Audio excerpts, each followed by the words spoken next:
We have 2 more blocks on the right until the coffee. We are in Dallas for a day.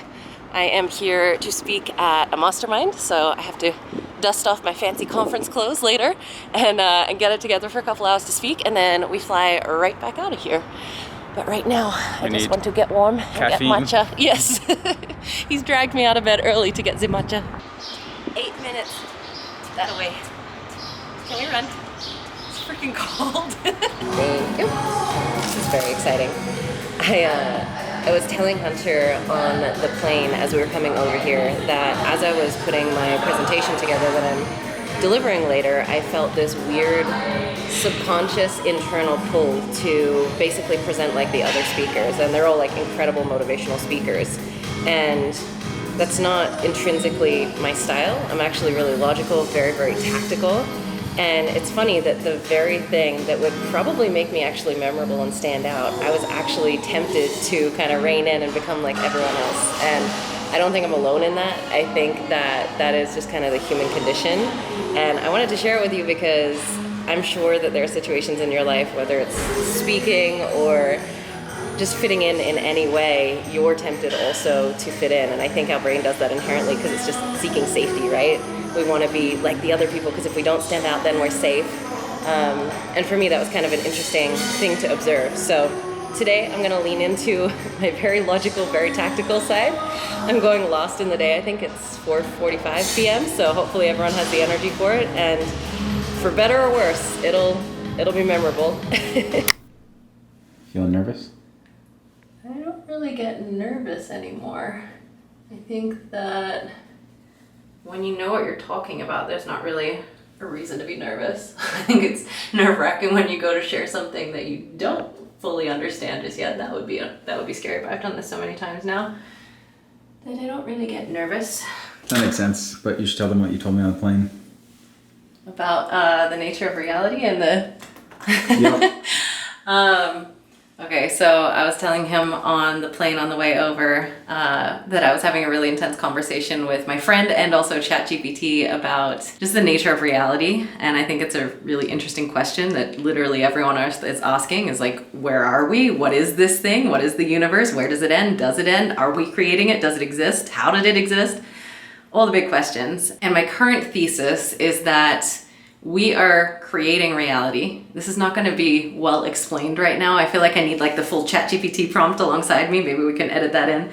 But we are creating reality, and we have this perception that we are separate from everyone and everything else, but actually we are everyone and everything else. And I guess like the 5th grade way of explaining it is kind of like a bottle of water is connected to all the water in the entire earth. Like a drop of water in the ocean is connected to all the water in the ocean. And so we don't talk about water in terms of like individual molecules like we do as individual humans. We think about it in terms of this massive body of water. And so I probably butchered that explanation, but long story short, if you're scared of speaking or if you're scared of any interaction with any other human, it's a lot easier to feel really good about it when you just realize like, how could I be scared of having a conversation with people or presenting in front of people and speaking with people that are literally just me and I am just them. It's just like having a conversation with yourself. I don't know if that really makes a whole lot of sense or it lands. It's one of those things that's kind of hard to explain, but maybe I'll do better next time. My 5th grade brain understood. Yay. It's something that I hate, how everyone's disposable. Every time I date somebody new, I feel vulnerable.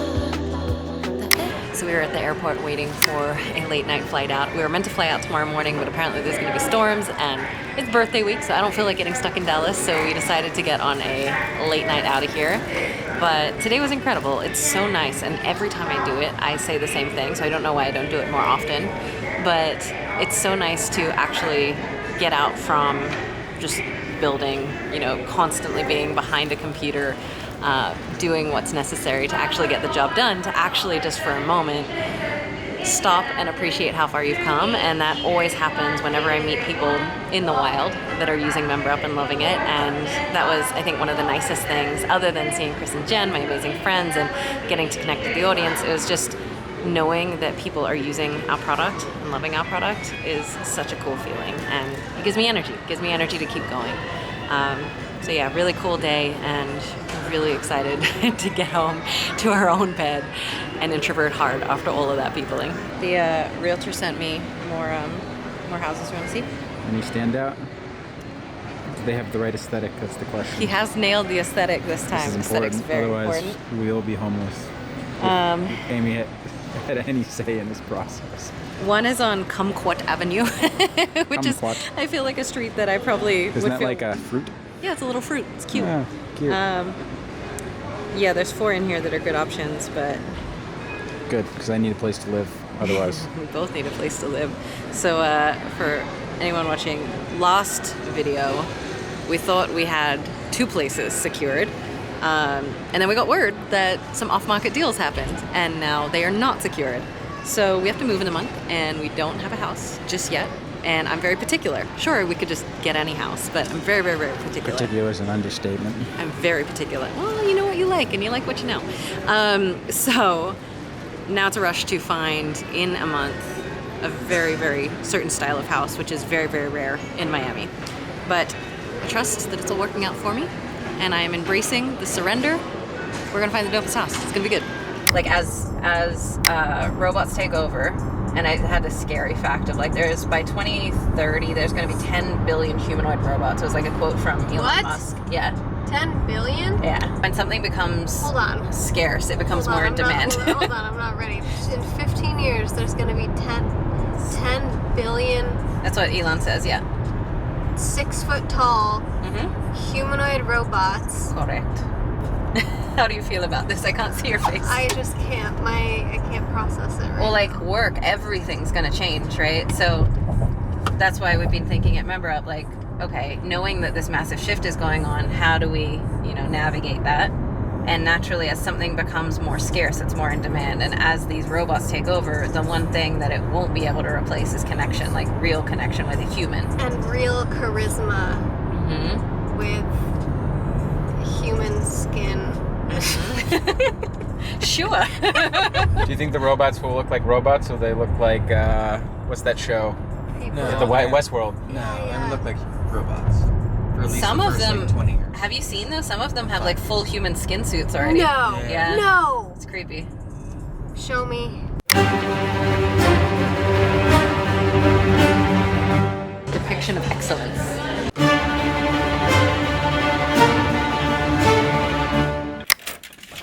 Hello, Silo Nelson. Hello, Nelson. So if you're ever in LA, you have to go to Meteora. The videos don't do it justice. It is chef's kiss. It is amazing.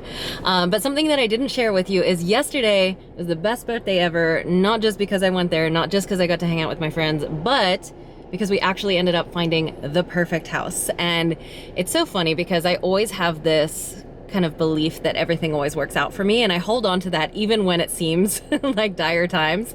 And although not having a house a month before you had to move isn't exactly dire times, this has served me in many different situations, and it pulled through again because we found the perfect house. And now that we have it locked in, I'm actually really glad the others didn't work out. So if you're dealing with something and you feel like nothing's working out, it's maybe because the universe is conspiring behind the scenes to deliver something even better to you. I also didn't want to end this video without sharing something that's been on my mind, being that it's been birthday week. I've been reflecting a little more than usual on kind of the lessons that I've learned, not just this year, but in all of my years so far, and which of them has been kind of the pivotal one or the most impactful. And maybe I'll do a whole separate video because there's a lot. I was journaling about it the other day, and there's definitely a lot. I think this last year has been one of the biggest in terms of growth for me. But one that is just so simple, yet so impactful, that keeps coming up and reflected to me over and over and over again, whether it's in my own journey or someone that I'm working with, is that the game is won and lost in our own minds. There's always going to be that little voice inside your head that says that you can't. And this keeps coming up because over and over and over, I see people with so much freaking potential that just limit themselves because they have this block in their mind that says, I can't be that person. I can't do that.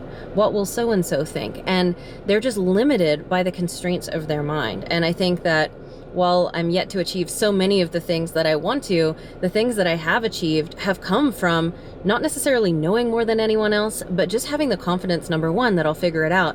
But number two, that I can become and do any single thing that I want in the world, and so can you.